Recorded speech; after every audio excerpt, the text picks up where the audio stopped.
Let's Talk JMMA with Charlie Jewett from sogo-kaku.com. This is a podcast about the deep end of Japanese combat sports scene. I'm your host, Shu Hirata from On the Road Management. Now, let's begin.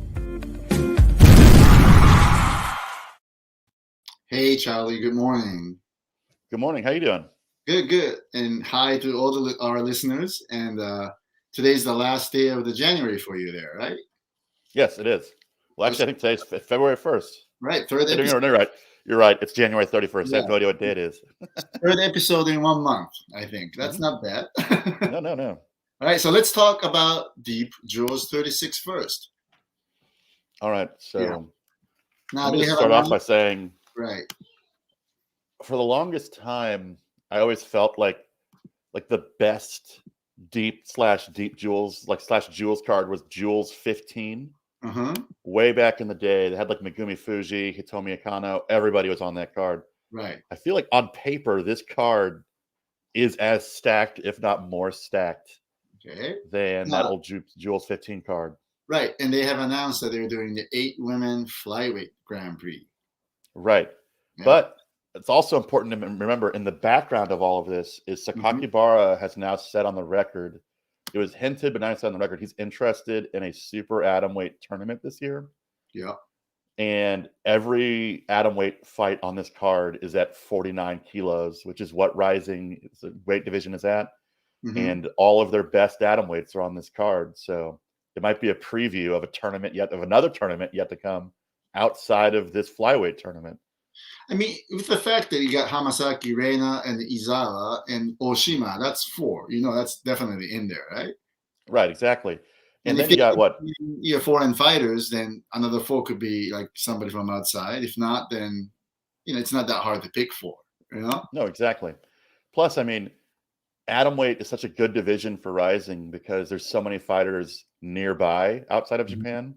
Yeah. I mean, they could get fighters from China. They could get fighters from Korea. They could get fighters from Thailand. It's pretty easy for them to find people to bring over that are close by as well. And this could be another chance for Shuto Watanabe's girlfriend, Hikaru Aono, to make it in there too, right? Yeah, at this point, you got to start feeling like this might be the last chance. Yeah, because right. She's a little bit older. She's not super old, but she's not a young chicken anymore. Right. And you got fighters like Saori Oshima and Miki Matono and Siwoo Park, who are all studs in this tournament. But I don't want to tap out. I mean, Hikaru Aono's opponent, Moeri Suda, I think is only 17 years old, but she's on a 4-fight win streak, and she's got a lot of submissions, so it'll be an interesting fight. Yes, that's going to be interesting. All right, but let's talk about this flyweight tournament. Yes. Because we have our favorite, finally, Rin Nakai is in there. You and I kept, this tournament got hinted at, you and I kept saying, like, what this tournament needs is Rin Nakai. Right. And if Rin Nakai is in this tournament, it puts it to a different level. And we got what we wanted. Right. Rin started to tweeting about Deep and stuff like that a couple of weeks ago. So it was obvious that, for me, they didn't get along, but now they get along, right? I guess. Yeah, she was retweeting Deep and Deep Jewel stuff. And then recently in her tweets, she's been saying, like, go Deep Jewels with the tweets as well. So that relationship appears to be mended, for at least for the time being. Rin is a clear favorite for this tournament? She's got to be. I mean, if you don't think Sugiyama and Rin Nakai, one of them is going to win, is like one of those has to be the favorite. Right. What about Hanako? She's the dark horse. Right. So yeah. Hanakosawa is what I would place probably in the third place, like dark horse position, because we've only seen her fight once, but her wrestling is so top level. It might be interesting. We've never really seen Rin Nakai work off of her back. No. So it could be interesting to see what happens there. Because now you mentioned about working off the back. I think Shizuka Sugiyama tweeted it earlier today, right? About the how she's going to do a Ray and Pray against Rin Nakai, and she will she will terminate the parasites. That's what she tweeted. Oh yeah, she said you have to salt to get the parasites off the shrimp or something like that, right? Now, Rin Nakai responded immediately to that Twitter. Right. So it was kind of funny because it's kind of a vague tweet. All she said was, you got to salt the shrimp to get the parasites off. And Rin Nakai is now accusing Shizuka Sugiyama of defaming Usami and calling him a parasite. Right. But I just laughed because, I mean, she didn't say their names or anything. So when you protest that quickly, it just makes it like, oh, you're protesting way too much. Like, obviously, people call you a parasite all the time. And this is an issue that comes up, and you're very sensitive about it. Right. I mean, well, I mean, but the bottom line is that he's already mentioning that, you know, he's thinking about what defamations or libel lawsuits, because he tweeted that he can go after people who actually retweet it and everything else. Yeah, like, I'm not an expert in Japanese law by any means, but like based off of U.S. law, you're going to need a little more than just calling someone a parasite than to get a defamation suit against you. Right, exactly, because it's not like she said that he's a parasite, you know? No. Right. Well, even if she did, I don't think that's enough for a defamation suit. But now, that's just her opinion. Right, but now I think, you know, in the latest Twitter that I guess she's asking for Shizuka Sugiyama as a first round opponent, right? Right. So the this tournament, I believe Sayaki-san said, is going to be very similar to the previous atomweight tournament, where they're actually going to do an event where they have like the random draw / pick your opponent. And so I think it's very obvious. I mean, Rin Nakai could face Sugiyama in the first round if one of them gets a high pick. Exactly. And you can choose it, right? If you have a right to choose the opponent. Yeah. Right, exactly. And by doing so, maybe you could ask the other fighters to not choose Rin Nakai or not choose Shizuka for this one. Well, there always is the fear of like a young fighter looking to fight Rin Nakai to make a name for themselves.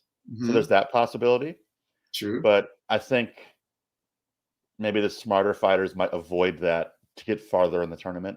Right, because if these two are the clear two favorites for this Grand Prix, why not let them fight each other on the opening round, right? Because exactly. they get one out of the way. So, but again, this is still getting a real personal thing again. You know, it looks like Usami found another target because he can't go after Kana Watanabe anymore. So now here you go. There's Shizuka.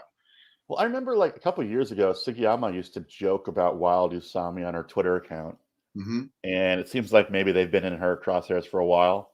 And Sugiyama, I think she's like, if you look at her, watch her YouTube or interviews, I think she's kind of got a pretty good sense of humor. And maybe she's trying to get in Rin Nakai's head. She knows that this is a sensitive subject and she can mess with Rin Nakai. Exactly. So maybe Shizuka is playing the right mind game here, right? Almost. Right. Exactly. Yeah. I mean, and like to go back to the legal thing, I mean, you know, like this Twitter, like Rin has mentioned about suing people, you know, in libel or like asking Twitter to open the information, blah, blah, blah. But I actually don't think she or her coach have ever been spoke to a lawyer in Japan about this, because to initiate a lawsuit like that will cost a lot of money. Well, yeah. And I know in Japan, it's so different than the US. Like Japan has a set number of attorneys that can exist at one time. Sure. And that probably means that they can charge a pretty high rate because there isn't an attorney everywhere. Right. It's not like in the US. I think some people say there's more number of lawyers than the more number of hairstylists. Yeah, exactly. I don't know if it's true or not, but just so you know that like about 20 years ago, I did have one conversation with a lawyer about the libel lawsuits in states. And I asked him, so how much is it going to cost? And his reply was this: "What are you, a Michael Douglas?" That's what he told me. Because he was there. Michael Douglas was suing some tabloid about taking a photo of his private wedding. Yeah. So he basically said, man, it's going to cost you a lot of money to initiate that kind of lawsuit. So unless we find somebody pro bono, which I doubt it, right? Right. And at least by the U.S. standard, calling someone a parasite isn't defamation. That's just you expressing your opinion. That is true, right? That's not even defamation. Who knows? Some people might like being called a parasite. Yeah. You know? But anyway, so this is going to be a very interesting tournament. And I think anybody who actually even beat Rin Nakai might even get a call from UFC if they're young enough. Yeah. And I'd like to also, I know some people I saw were asking questions on Twitter. Yukari Nabe is injured. That's why she was kind of the noticeable absence from the tournament. Yeah. I mean, she actually got sick earlier this year, so she really couldn't train that much. So she couldn't get ready for this tournament, unfortunately. Yeah, I spoke to her. She's like sick, and she spoke to her doctor, her coaches, and they said they'd rather her be at 100% than try to gut it through, which is smart. Makes sense. And Kate Lotus also isn't in the tournament, and that is because she's been working out. She moved to Tokyo, and she's been training a lot of K-Clan with like Seika Izawa and King Reina and those girls, and she's actually lost weight, and it's looking like she's now more of a straw weight. I mean, she was always kind of small at flyweight, but now she's like walking around close to 52 kilo. So she's just too small for this tournament now. Now, do you think this increase in the COVID case might even affect these shows? Because I'm hearing rumors on the future shows. There are 3-4 fighters that tested positive, so they have to scramble the fight cards and everything else. I mean, I think Corona, don't quote me on this, I think it might be worse in Tokyo than it's ever been before. Probably, yeah. But I expect that sometime this week it'll rise to over 20,000 cases a day in Tokyo. I think it was 16,000 on Friday. Right. It's getting close to New York City. You know? The death rate is still incredibly low, though. Low, it's like 3, right? Yeah, it's like 3 people. But there's still, I mean, things are shutting down again. Restaurants are doing that no alcohol past 8 o'clock thing. So everything's slowly, the soft quarantine, as they call it. Right. So, but I think they already started selling tickets for this.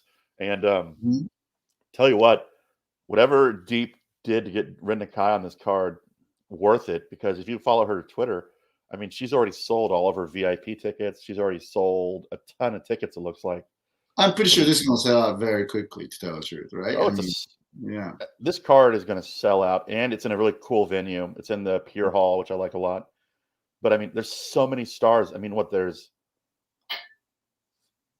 like 4 fighters on this card that have fought in 5. There's 5 fighters on this card that have fought in RIZIN.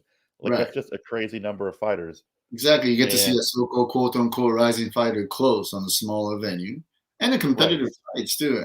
An all-women MMA show, which is the only one that exists besides Invicta, right? Oh, and except the Canada one. They just started. Yeah. Plus, I mean, a lot of these fighters have, like, unique fan bases. Aoi Kuriyama, the girl from Smoker's Gym, whenever she comes up from Osaka, she brings a bunch of those Hagiwara fans with her. I mean, a lot of these fighters have their own little fan bases. They travel with them no matter how far. I'm telling you, like, Hagiwara's fan base is actually amazing. So is Kintaro. It's something about these Osaka guys. They like their local boys a lot, and they're pretty good at maybe grassroots, like, marketing, whatever. I mean, look at the car, like, Kyohei is buying, right? Hagiwara is buying. Well, I mean, his fans are so nuts that they follow fighters like this girl. They follow fighters he trains with. And you can always see them because they're wearing they look like hip hop artists. They all wear giant jackets and have chains on and hats. You can tell exactly who they are when you look in the crowd. And also, I'm telling this on the record because this probably doesn't happen in the States much more, but in a lot of cases in Japanese sponsors, especially after the big fight, you go and visit them, you take them out to dinner or whatever that is. A lot of cases, sponsor give them a big cash bonuses, pocket money, something like 10 grand, 15 grand kind of stuff. Oh, yeah. It's very, very common. And it seems like Osaka fighters gets a lot of sponsors like that. Well, I think I spoke about it. We kind of hit on it at the We Are Rising podcast once. They're just joking that all these fighters from Osaka just have super devoted fan bases. They do. Like Koji, Kentaro, Hagiwara, all these people. Right. And solid sponsors, too. It seems like. Yeah. They're big enough for them to give them pretty good money. I mean, I would never reveal this, but I think UFC fighters will be shocked to hear the money that Japanese fighters are making on sponsorship in RIZIN. I mean, the highest you make on UFC is about 40,000, right? From Venom, whatever. Right. Title fight, ex-champion, main event. That's not even close to the money. Like, for example, Asakura is making, Rena is making, Well, you know how you know the money is good is that you see like some of these older fighters returning. And you know they're returning for the money. Like you see Watanabe Hisai is back. Hisai is back. And she's back because she's divorced and she's looking to get paid. So she's fighting all the time now. Exactly. And then on this card alone, you got Manhoof fighting. She's back and she's like, what, 46, 47? She's Mishima's wife, right? Yeah, exactly. Like she's back. Yeah, Yuko Kiryu, who's also older. I mean, all these older fighters are like, hey man, there's money to be made. I should come back and put a couple more fights on. And also, you know, to be on the national television, which will give them new sponsors, and you know. Oh yeah. Yeah. So I mean, when we talk about this rising sponsorship, maybe we'll talk about this one then. We want to talk about this Kai Asakura talking about kickboxing. Yeah. So there's a lot of Kai Asakura news recently. Okay. So he was recently on a podcast with Masato. Yeah. And Masato kind of pitched the idea that Kai Asakura for his next fight should do a kickboxing match on the Tenshin versus Takeru card. And I think he suggested like a karate champion as his opponent. But there's still like speculation going around various opponents for him. But even outside of that alone, I know there's also a bunch of stuff that Kai Asakura, it seems like since he hurt his hand, he hasn't been training. Yeah, he said something like he's going to take a little distance away from fight sports and do something a little bit different. Yeah, for a while. That's why I was when I bring that up. It's kind of like conflicting reports. So he's like not even running. He's not even training. He says his hands hurt. And I mean, Rising's worked him like a dog, so it kind of makes sense that he wants a little time off. Right. But I know these other things, but these top athletes, they never not work out. I'm telling you. Even though, he may not punching bag or hitting pads, but he's probably doing something, you know? Oh, yeah. And plus, I mean, I understand that he wants to take a little time off, but the Tenshin Takeru card is going to be huge. Having a chance to fight on that card would just be giant publicity. It's going to be a giant, and I'm sure they're going to try to get a Tokyo Dome or even National Stadium. So the undercard, I think they already announced it's all going to be kickboxing, but it doesn't mean it has to be all kickboxers. It's a Japanese sports world, a combat sports world. So yes, I think it's a big possibility that Kai will fight somebody. Like if he fights, I feel like if he fights a karate champion or something like that, it's not going to be that big of. There shouldn't be that much pressure on him. He's clearly probably going to have a giant advantage, at least what I would think so, against like a sports karate guy. Right. I mean, especially if it's against a guy who never had any kickboxing rules fight experience, then it's fine. Exactly. Right. And I think maybe a good idea for him to do so-called a quote-unquote tune-up fight before he goes back to MMA, right? Right, exactly. And probably the money to be made on that show. Plus, I mean, with his hand problems, if you're going to come back, he can wear the bigger gloves. He can kind of make sure his hand doesn't get damaged again almost immediately. Exactly. But here's about the fist injury, though. Sometimes you do get re-injured very quickly. So a lot of fighters prefer to not do that for even like half a year or even a year sometimes, right? So like in the case of Naoki, when he comes back to U.S., I might even discuss with his coach, maybe he better not hit pads for like a couple months. Just a bunch of grappling or wrestling or, kind of stuff. So in that sense, I don't know if that's a good idea for Kai to do kickboxing, but also it may be a good idea because it's a tune-up fight and there's money to be made. Yeah. You know? But you know what, Charlie, I'm telling you this. I know people hate me for saying this, but I still have a little bit of doubt if it's Takeru versus Tenshin is really going to happen. I mean, they're still discussing rules. Well, I always have the doubt because they're both fighting before then, which I don't like that at all. I don't like the fact that they both have a fight before this scheduled before they get injured or something. Right, that could happen. So it's very weird in that sense. On a super fight like that, even boxing or UFC or anywhere in America, that one might happen. You don't fight 2-3 months before that super fight. But I will say, I think K1 had their like little award show, like best of 2021, and Sakura was there. So it looks like Sakura is working as hard as he can to keep it together. I think so. June. He even mentioned the name of the owner for the first time publicly, right? A lot of people don't want to talk about it. You know? Well, we'll see, you know. But then let's talk about what his older brother said, which is he suggested. So Mikuru Asakura suggested, was it on the Rising Confession video, that he would like to have like a Rising versus Bellator? Now, this would be the second time this has happened, kind of. They did this a while back when Bellator came to Japan. There was like a Bellator versus Rising. I think Watanabe Kana and like Darren Cruikshank and Mikuru might have been one of them as well.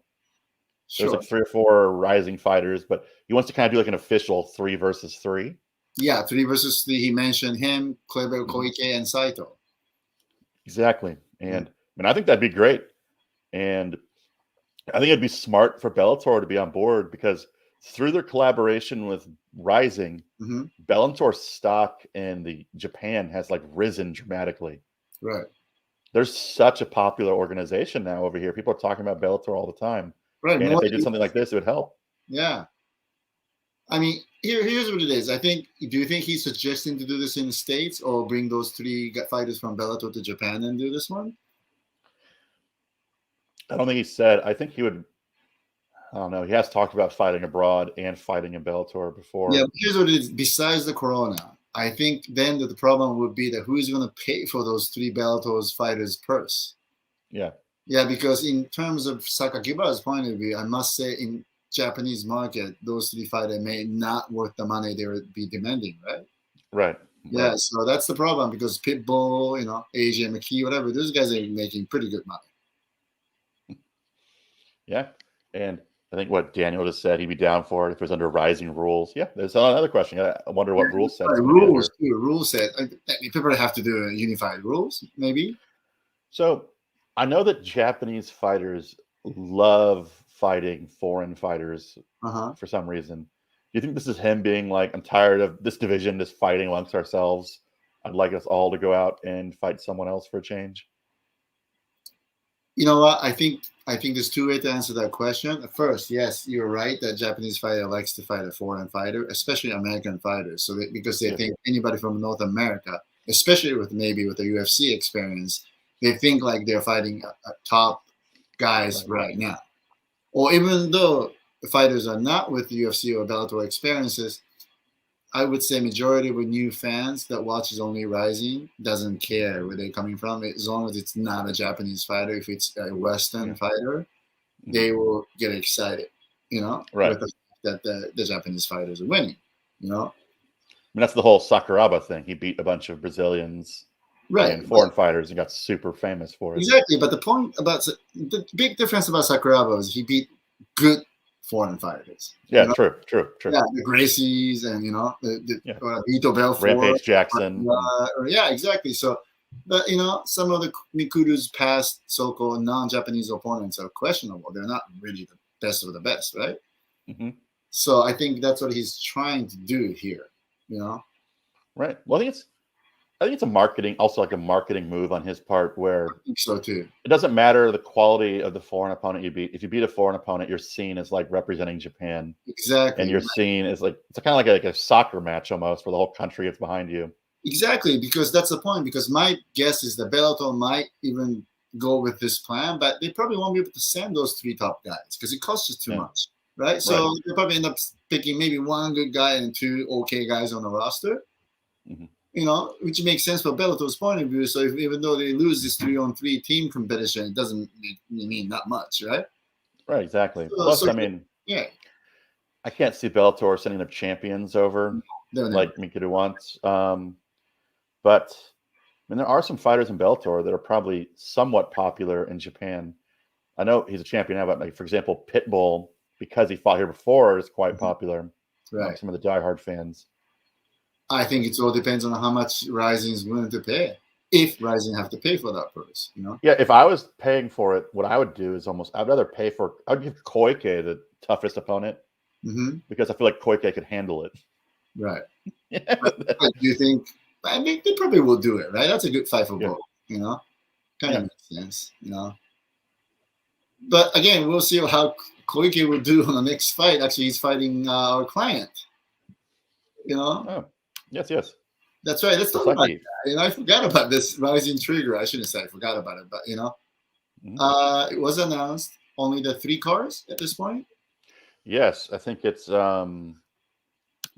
Kuromoto and Yamamoto and Sasaki. Sasaki and there's one more. Jesus. Kenji Kato, Siguro Ni. Yeah. Oh yeah, and the Yamamoto and Nisu. Yes. Yeah, and actually, I can tell you right now, I think they're going to announce additional cards sometime this week. Perfect. Yeah, with the, I think, RIZIN Landmark, too. Oh, yeah. They haven't announced anything on that, except Hiromoto will be on it. Yeah, actually, I can tell you officially, his opponents has already been decided. Oh, perfect. Did it. His opponent says okay, so I think that's going to be announced sometime very soon. Perfect. And so is probably the rest of the card. So, for this I've heard some people saying that they actually like the Koike Sasaki fight better than the Koike Mikuru fight because they think it'd be a better fight.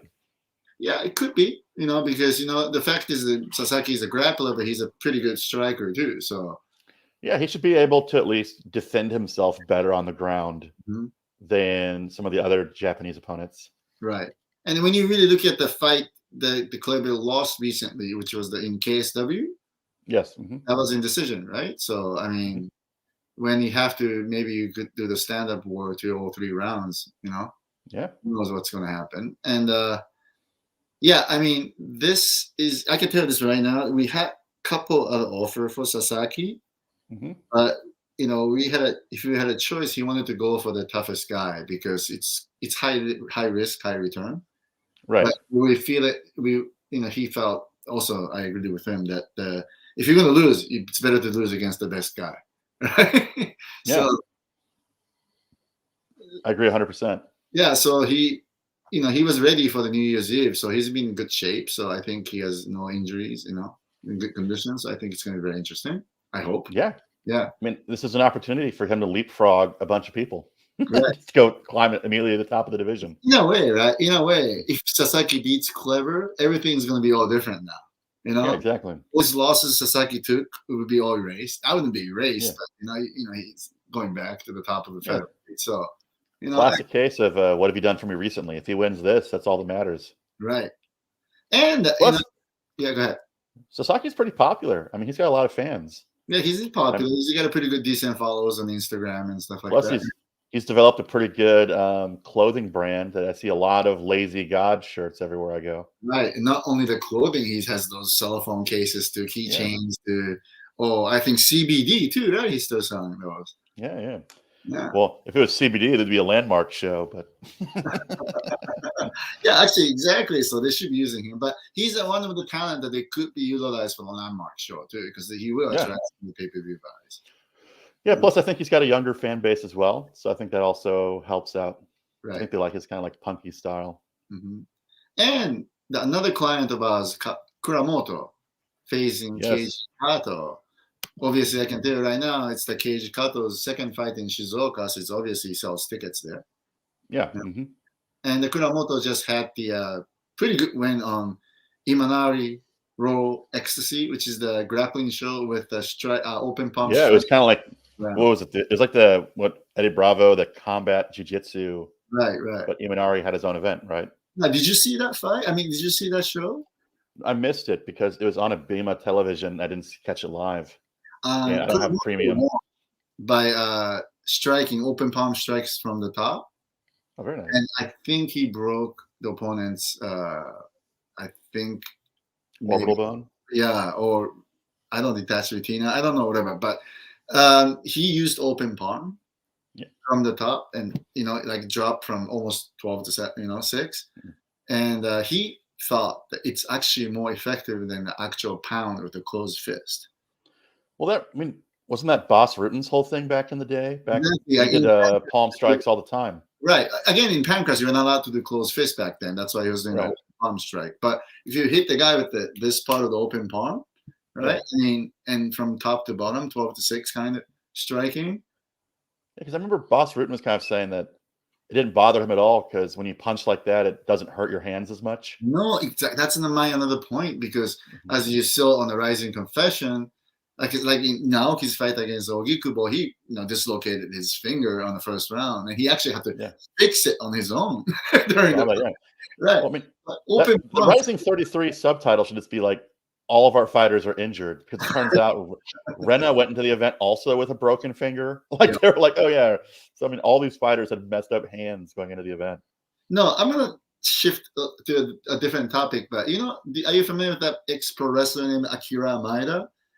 Yeah, of course. And he does he does the YouTube show, and he criticized Sakura and the. He's the founder of Shuto, right? Isn't he's a founder of Rings? And that's right, Rings. But yeah, isn't his son supposed to be making his RIZIN debut sometime? Sure. No, I'm not sure about that. He has a son? No, never mind. I'm just kidding. Tiger Mask's son is set to make his RIZIN debut. Really? His RIZIN debut. That's gonna be very interesting. Oh yeah, he was there too. He went to the ring with Sidario's brother. Okay, but anyways, to go back to this, Maeda criticized RIZIN harshly about letting Asakura fight in the final of that Grand Prix, knowing that his fists were injured.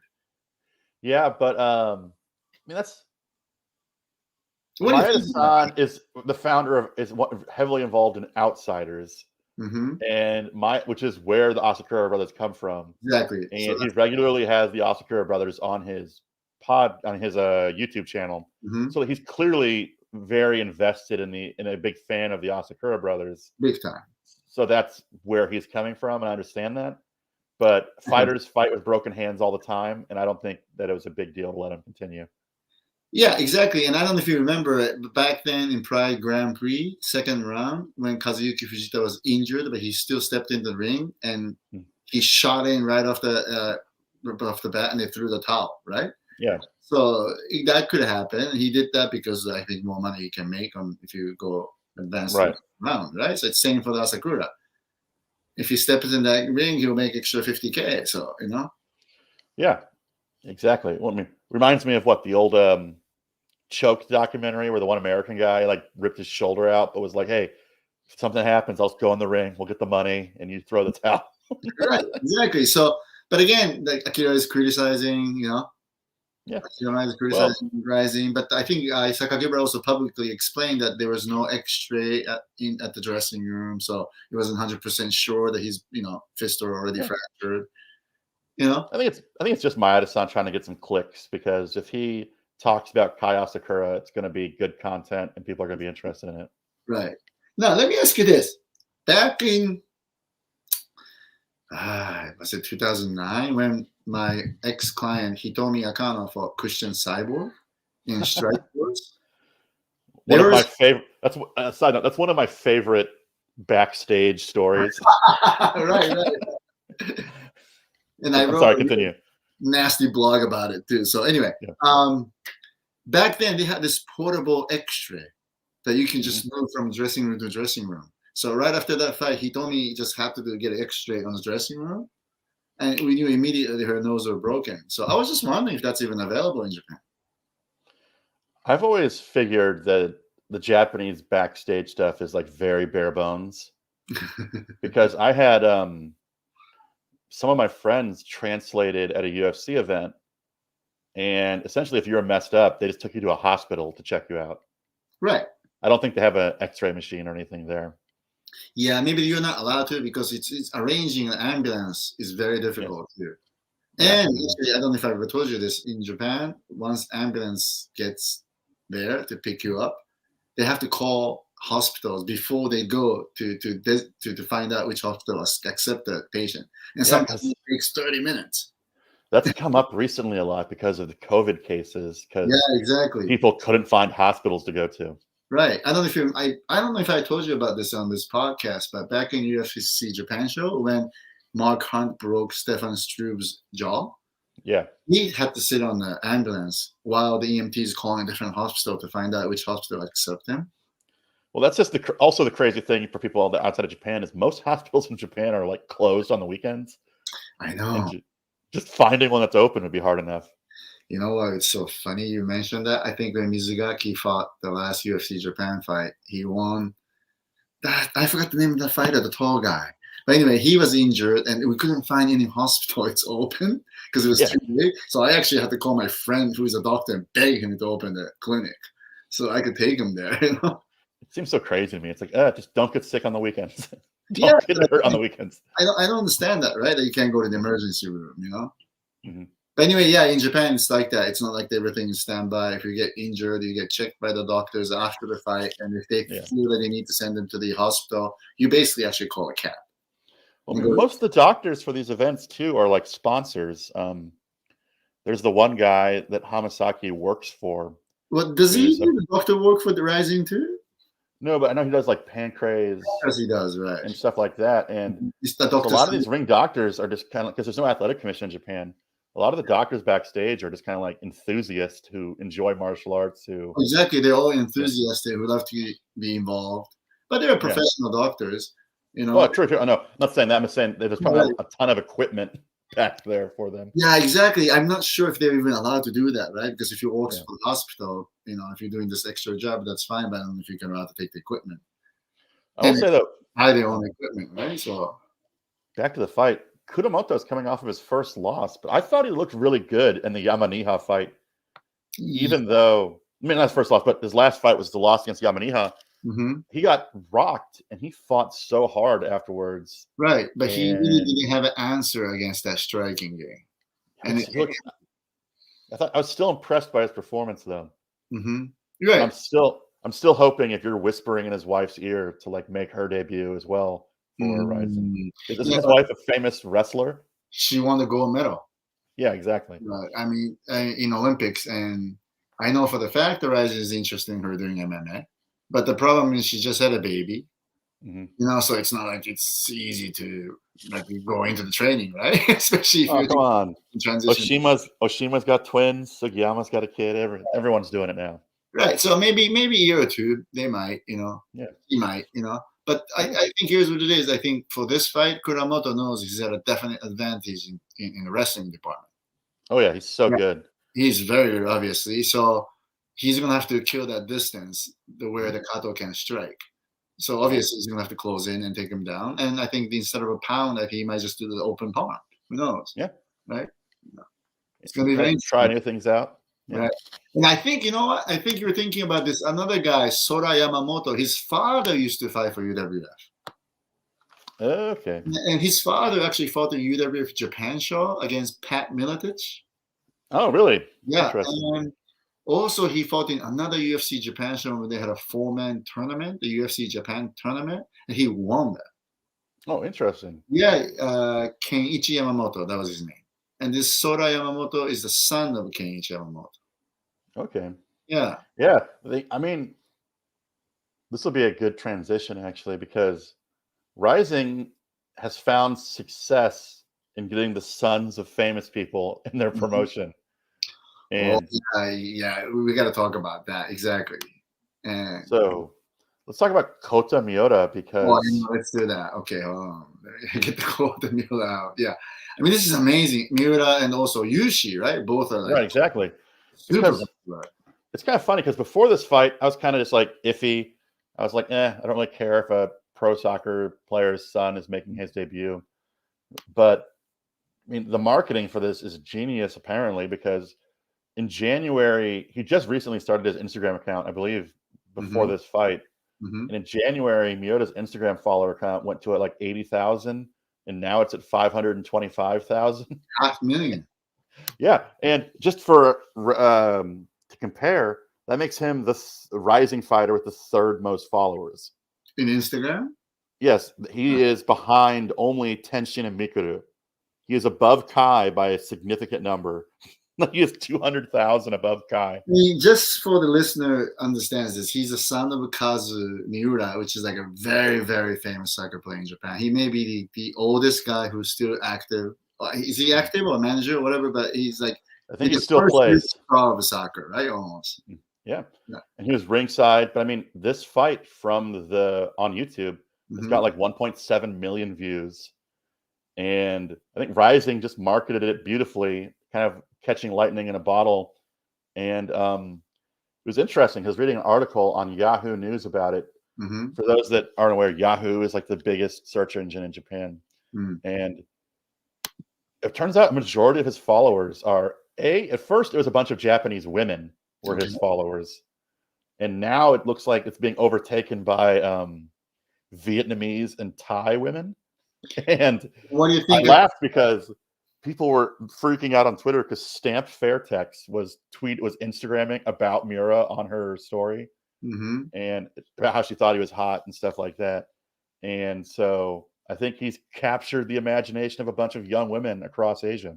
Is that what it is? Do you think it's the real people from the Vietnam? And well, I mean, if Stamp posted about it on her Instagram, that means at least some people in Thailand are talking about it. Sure. And so I think he's just like a lot of these girls think he's a hot guy and they're into it. Yeah, that's actually not. I'm a little bit skeptic about that because, like I just mentioned, that there's one girl named Yukina Kinoshita, which is like a big influencer on Instagram, who really had a trouble, so she's not really in the public eyes anymore. But 1/3 of her big Instagram followers are from Indonesia, and nobody Right. knows from Indonesia, so I just feel a little fishy about that, right?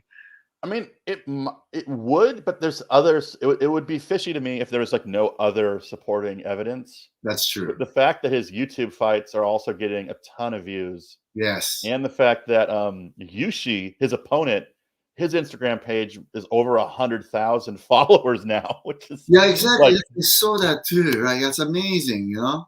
so people that are associated with him are also getting like a bump. Right. And so I think it might be like it's hard to tell if it's like a 5 minutes of fame kind of situation, 15 minutes of fame. Yushi, just But so you know, that all the listeners will know that he's like a host who is also a bodybuilder right. who has kickboxing experience. That's what he was. Yeah, like barely. Yeah, I think he was a Zest guy, like a Zest kickboxing Zest a long time ago, Okay.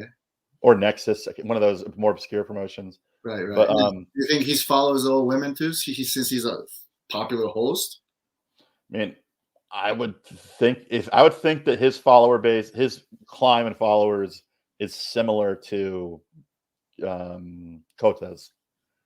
I think they've appealed to a bunch of young female fans. And I will say it's important to note that unlike the UFC, there's a bunch of female fans that go to RIZIN shows.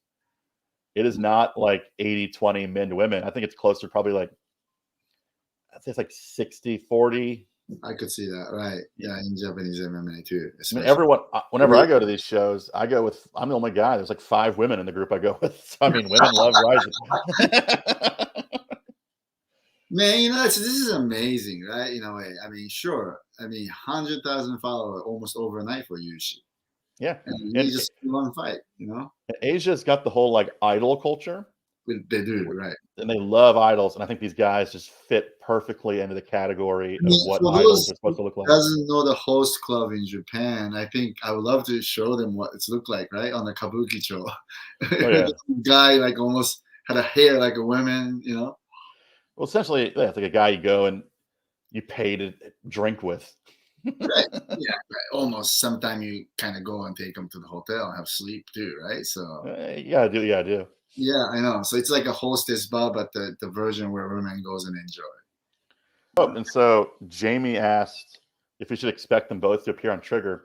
Sakakibara actually said in an interview that I think it's hard for him to ignore Kota's popularity right now. Oh, I know. Trigger is all about pay-per-view, so I could see him fighting. Yeah, he said in an interview, it's already said, like, Kota should be on not this Trigger show, but I think the 3rd or 4th Trigger show. They expect to have Kota Miura on, and they were looking to bring an opponent for him from Brazil because some Brazilian guy was expressing interest in him.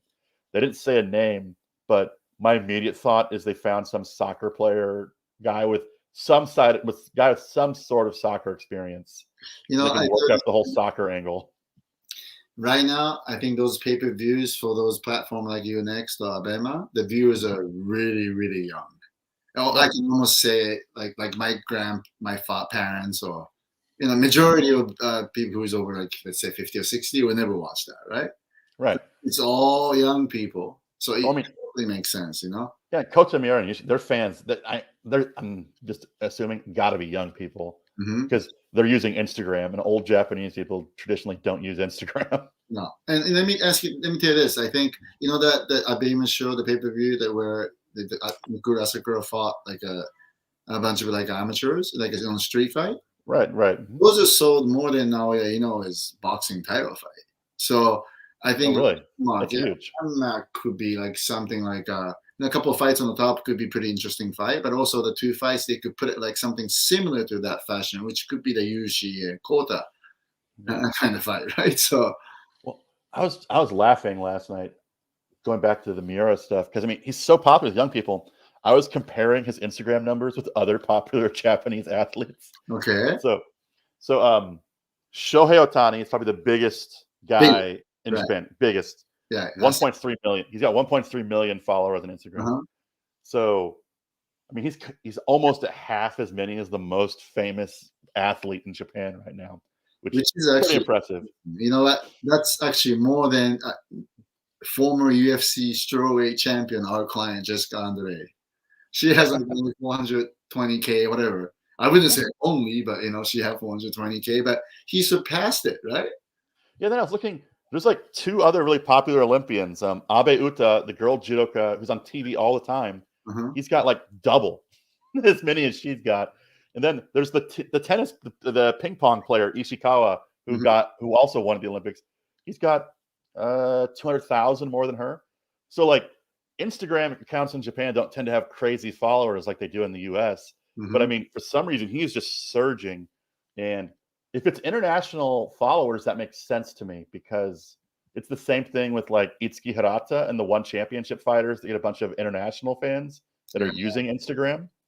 It makes more sense to me that way. But but to answer Jamie's question, I think we should expect both these guys in a Trigger show. And Trigger is what these guys are perfect cuts for Trigger or a Landmark show. Right. And the fact is, like, the number of likes too, that's a lot, so you can tell that's not like it's a real human being clicking on that like, right? So bots get pretty obvious pretty quick because the comments don't make any sense. That's what I thought. Right. Yeah. And the interaction rate will be pretty low if there's a bunch of bots, I guess. Yeah. I'm just laughing at the comment of Itsuki has a lot of international simps. Yes, that's very true. That is true. And she's addressed that several times. Right. She showed that dress up, right, with her boobs almost kind of visible, Well, first she has the tweet talking about how everyone always sexualizes her, and then she posts a picture of her with her boobs hanging out. So, yeah, interesting results. No, right now, so it's like a different type of crowd now, right, in the Japanese MMA, obviously. Oh, very much so. And Miura and Yushi, it's hard to tell if they're like a flash in the pan. But if Miura wins again, I mean, I could see him. It's kind of weird because does his skill level match his popularity level? Like, what do you do with a guy that's so popular at the? I have to do this, but I was a little bit pretty impressed with Miura for his first fight, and you can tell that he has been training seriously. Right. I mean, by just looking at him hitting pads, I just need to beat this guy Yushi. It's not even close, So maybe he's taking this seriously. So who knows? Well, he's taking it very seriously, and he's training at a legitimate gym. I mean, when you're training a Brave gym, you're going to get some good training. Right. And, I mean, so what? He only had one fight, so he's 1-0 in MMA, right? Basically. Right. Was it MMA? Was it official MMA? There's some. I don't know what happened. Some sites are listing it as an exhibition match, and I think I imagine RIZIN will treat it like a real fight and make him 1-0. Sure, of course, makes sense. And I think another way, it's another fighter who is really making a noise, who only had one fight, is Mr. Ren Hiramoto, which is our client.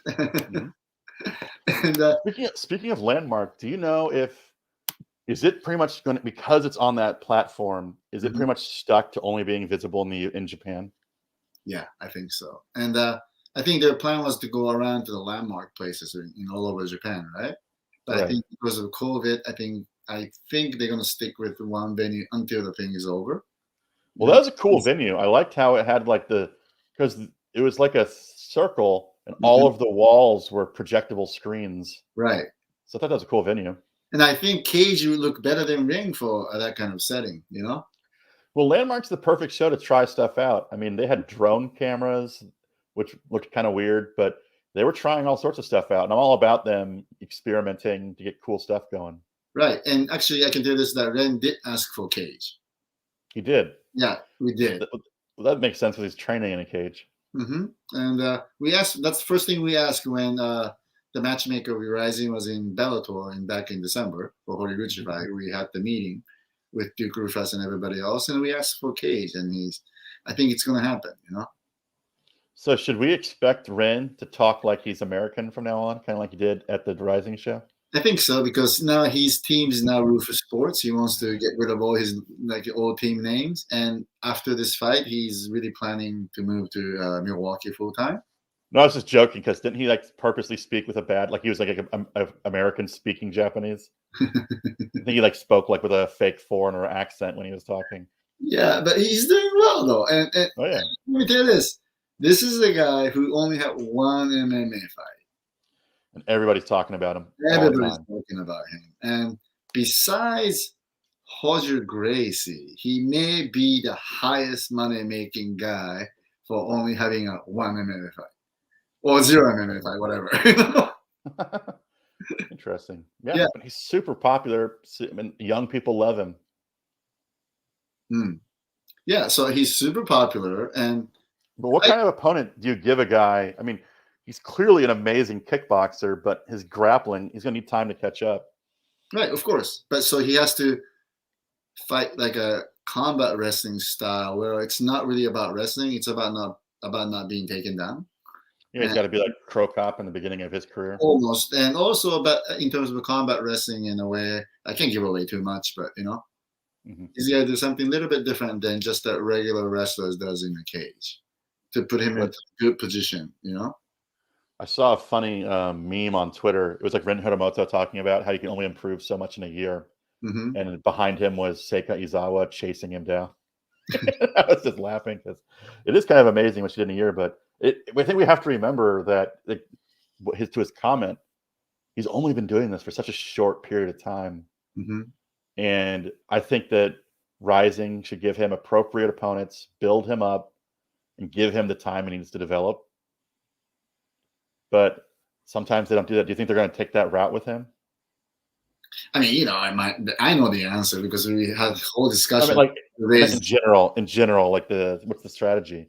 Like, do they want him to fight Koike later this year, or is no? Okay, good.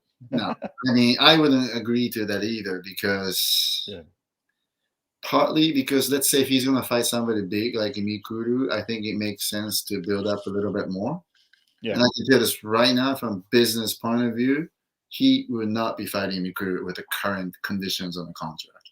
It makes zero sense to me. It has to be a different contract.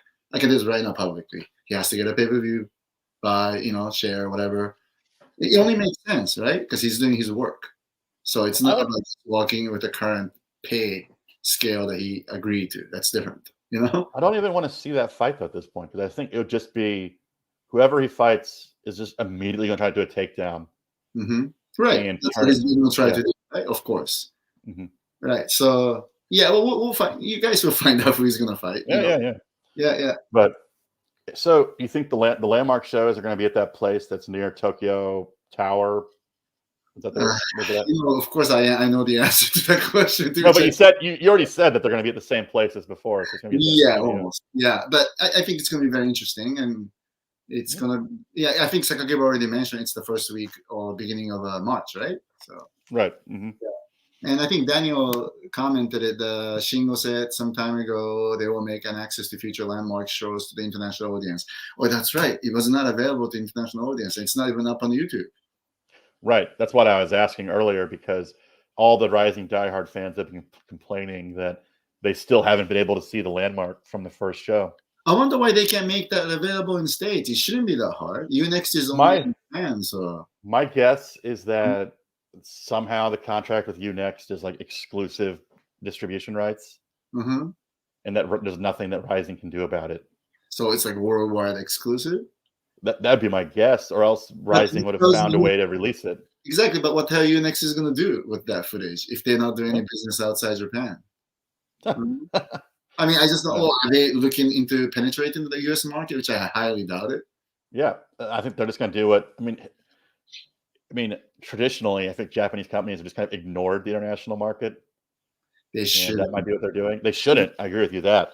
But I don't know what's going on. But it reminds me of when Bellator went to Japan, and people were asking if the Bellator like post-slim fights would be available. And it started out like yes, then it like turned to maybe, and then it became no. And then it was like, you got to like buy the RIZIN pay-per-view to watch it. And so I think a lot of times people just say what they hope is going to happen. But I don't think RIZIN at this point is choosing. I think if RIZIN could, RIZIN would release those fights. I think there's something with the distributor that's stopping them. Yeah, but that's not a smart business move, though. Then you should try to make that available in States, and maybe they can split this profit, whatever, Well, the problem also is ordering that pay-per-view is almost impossible international because the platform does that like traditional Japanese, like you got to like buy credits with a Japanese credit card and then pay for it. Like if you're trying to use a foreign credit card, it doesn't let you buy the pay-per-view. Right. And probably the production is probably all done by your next crew, maybe? Yeah, I assume so. You're right. So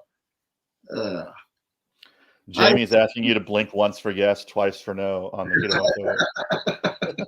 I can't do that. But yeah, I mean, I wish they'll make this available in the States, though. You know, they have to because Landmark 1. It's kind of funny because Landmark 1 was so awesome. Like watching Imanari rip a guy's arm off, Watanabe Shuto choke a guy unconscious, Suzuki get a knockout. I mean, those are great rising fights. They should be promoting those.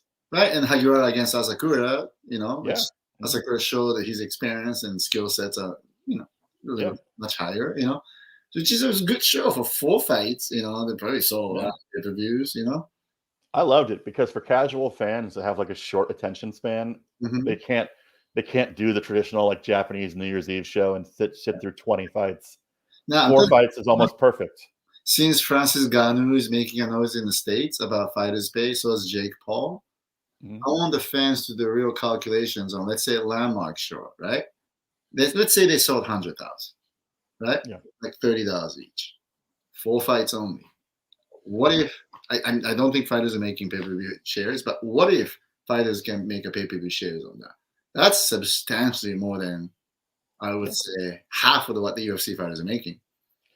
Well, that's what Mikuru is so smart with his marketing. That's got to be a strategy of his. Like if he can, I mean, he could almost start his own pay-per-views at this point and have them on a Bima and get a giant cut.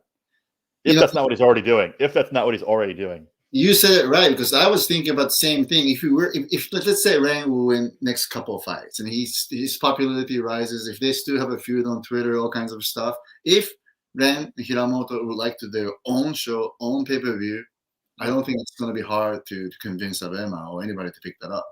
No, because Abema's shown they're willing to bend over backwards to get a Mikuru show on.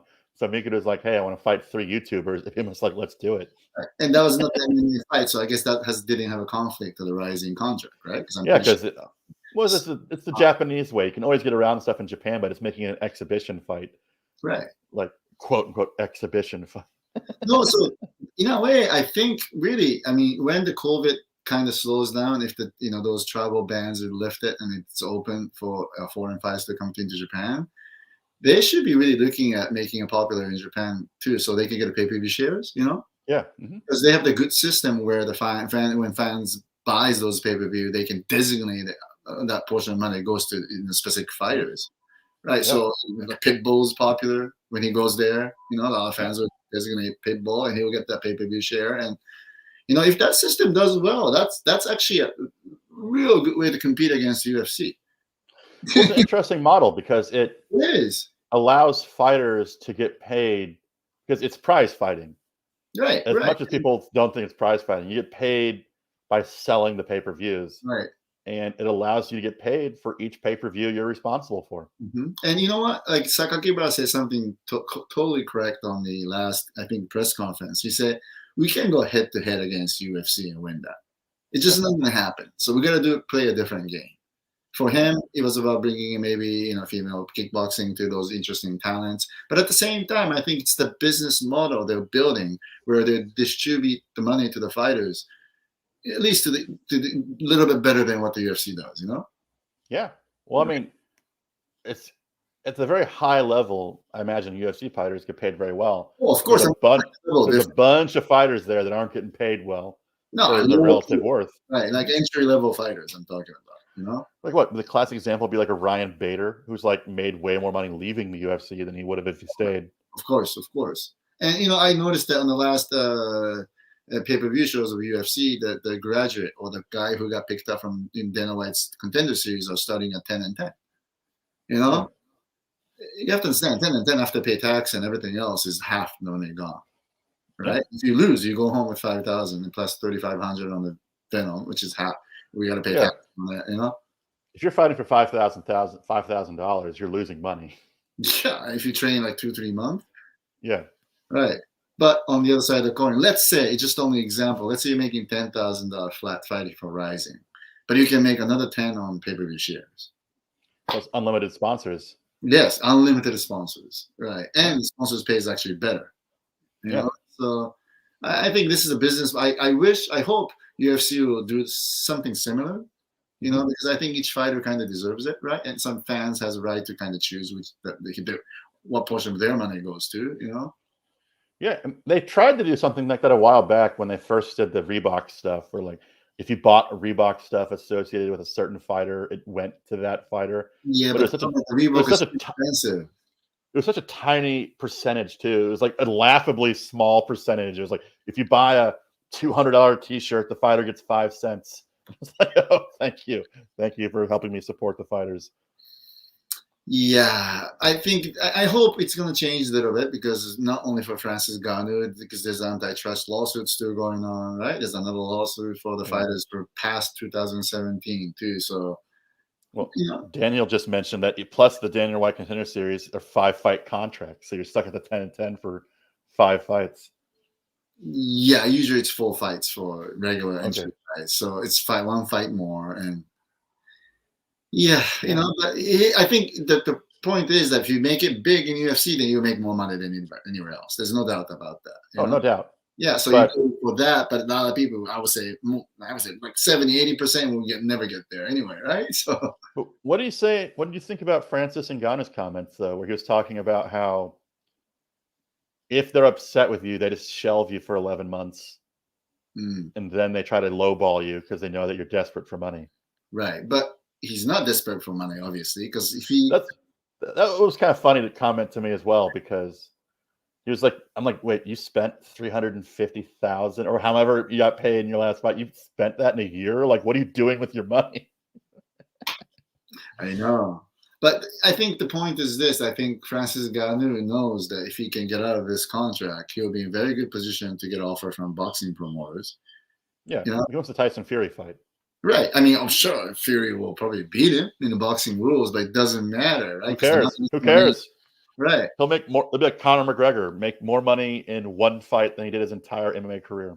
Exactly. He'll probably make 30, 40, even $50 million, right? So that's way more than like $600K he made, plus the pay-per-view bonuses, whatever that is, you know? Yeah. Yeah. I mean, and at the same time, antitrust lawsuits going on. Who knows, right? That maybe UFC might have to settle, you know? So all this trend is going towards that direction, so we'll see. We might see a big changes coming soon, you know. Yeah, definitely. And I think that's actually happening in Japan, and because of Mikuru and also a platform like Abema and Unext. There's so many avenues now, and I think one of the good things about the coronavirus, I mean, it's terrible, but it has forced RIZIN to make a lot of adjustments, and I think it's all generally been for the better. I think so too, right? They're no longer, I mean, they still rely on Fuji TV to a great extent, but they're exploring and putting other avenues into play where they get money from other sources, which is what Japanese MMA promotion needs to survive. Well, not just the Fuji television, right? You get it pay-per-views from their own platforms to, you know, Unext on Landmark, and, you know, besides that, actually RIZIN Trigger shows, they have actually different business models, which I can't really reveal. That RIZIN will never lose money on those shows. There's a scheme, which is a really good business scheme, which is, I think, I wish I could talk about it publicly, but I think that's something that an American promoter might want to take a look at. Well, just from my observation model, the Trigger show, they don't happen in Tokyo. They happen in smaller areas where the venue is going to be so much cheaper to rent. And they put like 1 or 2 really big fighters on it, and then they just fill it with locals. It's got to be cheap to get those locals on there, because most of them probably want to fight there anyway. Not only that, my big hint is that they always have a big name headline sponsors. Right. Okay. You know, interesting. So it's like an interesting advertising. That's interesting. And I can tell you right now, which I cannot reveal, there's one person who's heavily involved in backstage to these Trigger shows, who everybody knows in this fight sports, and he's doing very well bringing big sponsors, I would say. You know, I can't really talk about it in detail, but Trigger shows is very different, interesting business model that RIZIN would never lose money. So that's what I liked when they announced Trigger and Landmark. I loved because they're completely different models. And I love that RIZIN is trying that, because Landmark is this oriented towards young people, internet generation, short attention span. We're going to give you 4 fights. It's going to be nuts. There's going to be drone cameras going around. There's only going to be 20 people watching the fight. It's going to be crazy. And then you have Trigger, which is like the regional other show that they're doing as well. I love it. Right. So I can tell you, that's not like regular RIZIN shows and also Trigger shows and the Landmark shows. I would have to tell you that these 3 has a totally different kind of revenue resources, or at least the main sources of revenues, which is very, very interesting. I wish we could talk about it, but we can't. Maybe a couple of years. Interesting. The Landmark tickets are so expensive to go watch. They can probably pay most of the fighters on that card just with the ticket revenue. Amazing about this Landmark card that Ren called me and says like, "Shoot, how much tickets I can buy?" I'm like, "Those are expensive, right?" Yeah. Ask for some comp. How much? How many? He's like, "Well, can we get 100?" I'm like, "Do you have a fans who's willing to pay 100? 100 people willing to pay that price?" He's like, "Yes, easy." So I'm like, "Oh, okay." What the tickets started at like 1,000 or 10,000. They were so expensive. Right. But he said he has 100 people who's willing to pay. Hey, if he's got that, it's a great sign. Yeah, it is a great sign. Can you imagine if you're a fighter and you go into a small venue of only like 100 people and they're all rooting for your opponent? Right. But again, it makes it very exclusive, right?